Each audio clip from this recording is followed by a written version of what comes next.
আসসালামু আলাইকুম প্রিয় দর্শক, কেমন আছেন সবাই? আশা করছি সকলে ভালো আছেন। সকলকে জানাচ্ছি মনিহার ট্যুরস অ্যান্ড ট্রাভেলস এর পক্ষ থেকে শুভেচ্ছা ও স্বাগত। অনেকেই রাশিয়া নিয়ে আমাদের ভিডিও বা আমাদের পোস্ট দেখছেন। রাশিয়ার কিন্তু প্রচুর পরিমাণে ফ্লাইট হচ্ছে। আপনি চাইলেও রাশিয়ায় যেতে পারেন। মাত্র ২ মাসের মধ্যে কিন্তু আমাদের কাছে একটি কোম্পানির কাজ আছে, যেখানে ২ মাসের মধ্যে আপনি ফ্লাইট করতে পারবেন। ১ মাসের মধ্যে এম্বাসি ফেস ভিসা হয়ে আপনার ২ মাসের মধ্যে ফ্লাইট হবে ম্যানকাউন।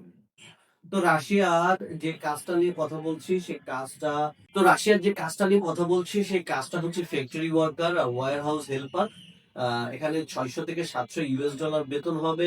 মিনিমাম ইংরেজিতে পড়ালেখা জানতে হবে। থাকা খাওয়া মেডিকেল কোম্পানি বের করবে, থাকা খাওয়া ফ্রি, মেডিকেল ফ্রি। এবং ১৮ থেকে ৫০ বছর পর্যন্ত যাদের বয়স তারা কিন্তু আবেদন করতে পারছেন। চুক্তির মেয়াদ ২ বছর, কোম্পানি নবায়নযোগ্য। কোম্পানি থেকেই আবার পরবর্তী পরের সময়ে নবায়ন করে দিবে। অন্যান্য সুযোগ সুবিধা রাশিয়ান শ্রম আইন অনুযায়ী হবে। ২ মাসের মধ্যে যারা রাশিয়ায় যেতে চান এক্ষুনি আমাদের সাথে যোগাযোগ করুন। নিচে আমাদের ভিডিও ডেসক্রিপশনে হোয়াটসঅ্যাপ নাম্বারে কল করুন।